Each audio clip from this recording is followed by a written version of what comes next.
Welcome back. As promised, we have Vance Payne, Emergency Management Director, Emergency Services. You'll see it in a minute. For Nye County. And we're going to talk about U.S. ecology. This is kind of what it looks like out there. This is one shot of U.S. ecology. There it is. U.S. ecology, come on back. We had a flood a couple weeks ago. A flood, we call it. Flood in our terms, no houses were washed away, but roads were definitely impacted. I was on my way back from Tonopah. I called Vance around 11:30 because I couldn't get through Lathrop Wells. He told me 373 was still open, so I snuck down that way just ahead of a wall of water. And then later we find out there was a fire at U.S. Ecology, someplace I just passed before I got to 373. So U.S. Ecology is a, they deal with, I'm trying to think of the word, hazardous waste, hazardous materials. A lot of that is paint thinner and chemicals, PCBs, all those things. There's also an area out there that the state had taken over from DOE, or the state owned, and he can clarify this, but they did have some nuclear material buried there years ago. So what you've heard in the news is there was a radioactive fire and whatever. So today I thought we would get somebody who was on the ground at the beginning of this to tell us about it. So Vance, tell us about what happened at U.S. Ecology. All right. I'll cover that one first, and then I'll back up to a very fortuitous thing that happened before the fire actually occurred. Little background, U.S. Ecology is a large corporation that operates a hazardous materials processing facility 10 miles east of Beatty. Their claim to fame right there, they're one of only a handful of sites that are properly licensed to process PCBs. And PCBs are what was notoriously used in transformers throughout the United States within the electrical grid system.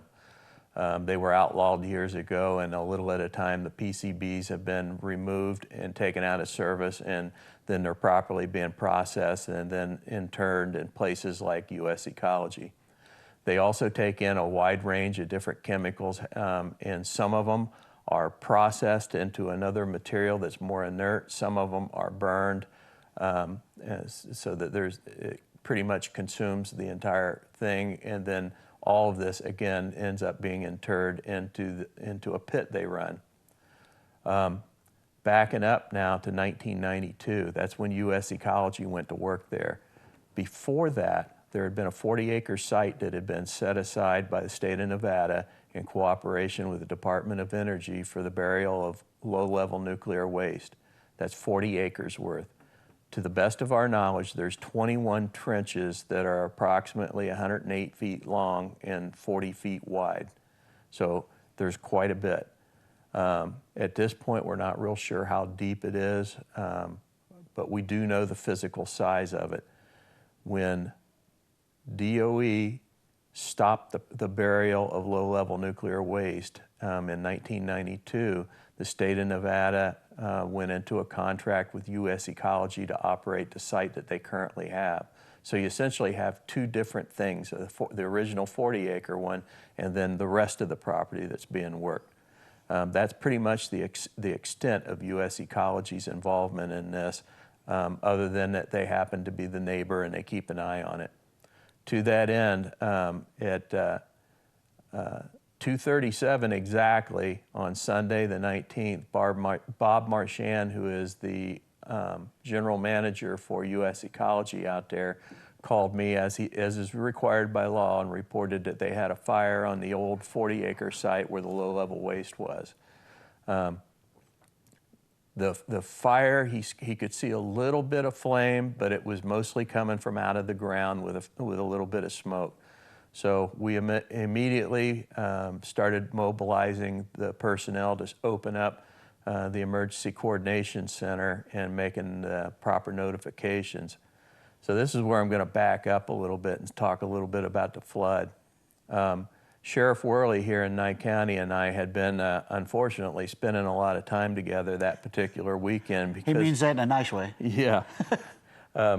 The rains had been on and off, and there was no major flooding. However, there was isolated flooding areas. So between the Sheriff's Department, my department, and Public Works, who did a fabulous job of monitoring all this. We had been up quite a bit already before this had already started in monitoring all these other floods.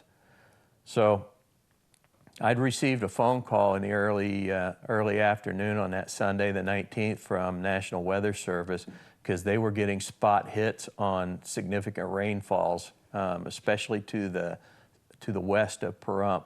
As it turns out, there was significant amounts of rainfall, basically from the eastern edge of Amargosa Valley all the way up to almost the end of Death Valley.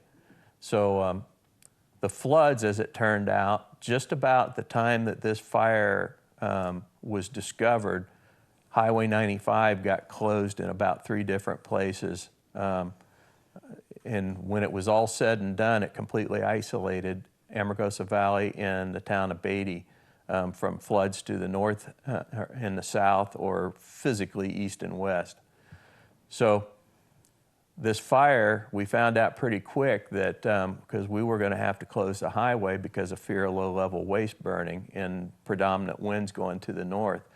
As it turns out, the highway had already closed it for us, so it was extremely fortuitous that it happened. Interestingly enough, the flood stopped the traffic, and then the fire stopped the traffic after the fact, which gave NDOT the ability to clean the roads up and get it passable in a timely manner. So it all kind of worked out on that end. So as far as then the fire, there's smoke, and how do we know what was burning, or do we, what do we know, what don't we know? That's an interesting story. That this was a significant event. They have monitoring equipment that runs 24/7 at US Ecology. We made a quick phone call back to Bob after we started setting up the Emergency Coordination Center, and we call it the ECC.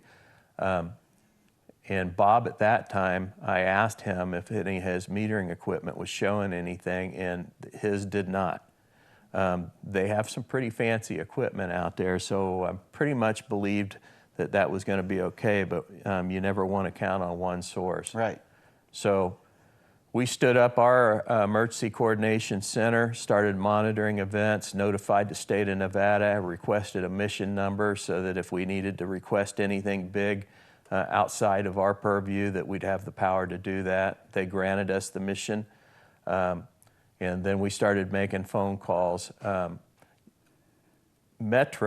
Las Vegas Metropolitan Police Department has a unit that's called Armor, and they are a bomb squad on steroids. They have the ability to monitor lots of different kinds of events, and radiological events is one of those things.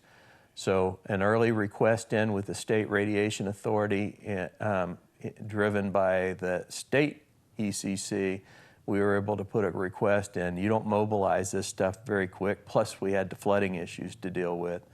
So I'm going to shorten this up because this all took place over about a 30-hour period of time. But before it was said and done, Armor showed up with their testing equipment. We had some elements from the Nevada National Security Site with their equipment. We ended up with equipment that NNSS has that was flown on special mission through Creech Air Force Base for low and high level air testing. And we had a special unit called the Civil Support Team in Reno. They had just recently moved from Vegas to Reno. They came down with specialty equipment and an entire team. Wow. So when it was all said and done, we had tested the ground in numerous locations. The air quality at about 150 feet off the deck, and then at a higher level, I believe it was around 1,500 feet. So, and that was for alpha, beta, and gamma, the entire spectrum, and everything matched and came up normal background radiation. There is always radiation around us, and that's when I say it's normal background. Mm-hmm. So there was nothing additionally reported, which was extremely unusual because every report that we've had, everything interred in that dump site was supposed to be low-level waste. So I think we all got a fantastic opportunity for a training exercise and a wake-up call on this. So the investigation is currently proceeding. The first one was done a week ago, and we have another one coming up here in the near future with multiple agencies, and Nye County has been permitted to be involved in that process. So along with that, then, I understand DOE flew planes or helicopters, something up there to get the smoke to make sure that nothing was in the air that was going to hurt anybody. That's correct. I came back clean. Did we, on the ground we tested, did one of our own people test? Yes. Yes, Because, on numerous occasions. Yeah, okay, because, I get, oh, yeah, the DOE told you it was safe. Well, our own people checked. Our own people checked. So, I got to say, I got to commend you and your group, and Dave Fanning with Public Works, Tim Carlo with the Road Department, of course, county manager who was there with you, and the sheriff. And all of those people stood up and did a great job, and did a great job getting all of those other resources in that we got. This is this was the most challenging event that I've ever been involved in my 39 years of emergency response. Right in the middle of all this stuff, we had multiple rescues going on, and my hat's off to Las Vegas Metro. Their sheriff received a phone call from our sheriff and made a special request. We had multiple groups: Amargosa Valley Fire, Station 51, the technical response team from Pahrump, the Sheriff's Department, State Patrol, members from Death Valley were all on this one particular rescue, and we could not get to them. It was, we're addressing water rescue issues that I'll be talking to you as a commissioner about. But neither here nor there. At the end of the day, after exhausting every attempt we could, these people were literally minutes away from drowning. Las Vegas went ahead, Metro sent one of their helicopters, a search and rescue crew, and they was able to extract them from the air and get them on the ground. And at the end of all this event, numerous rescues, like I said, including Death Valley issues, not a single person was hurt and nobody killed, which was a miracle when you look at the scope and size. At the end of the day, it involved 2 states and 4 different counties. Wow. It was a significant event. Again, so just so everybody knows, it is a low-level waste site, but no radioactivity was released. That's correct. It's important to know, and if it had been, we were on it. And I think, the state, everybody pulled together and worked good together. Vance, thank you so much. Appreciate you coming and clearing up some of this, and hopefully some people feel a little more secure. I hope so, and I appreciate the support of our communities, because at the end of the day, none of this stuff is possible. The people at Pahrump reached out to different individuals in Amargosa and in Beatty, and clearly all the way up into Tonopah and Goldfield. This was the mother of all traffic jams on the Highway 95. I bet. We were fielding phone calls to the rate of about 100 an hour, and the people of those towns reached out, and they literally took people into their own homes, because there was people that was stuck for a day and a half. Yep. Well, I appreciate that. I appreciate all the help from all of our services and all of our volunteers and the people of Nye County.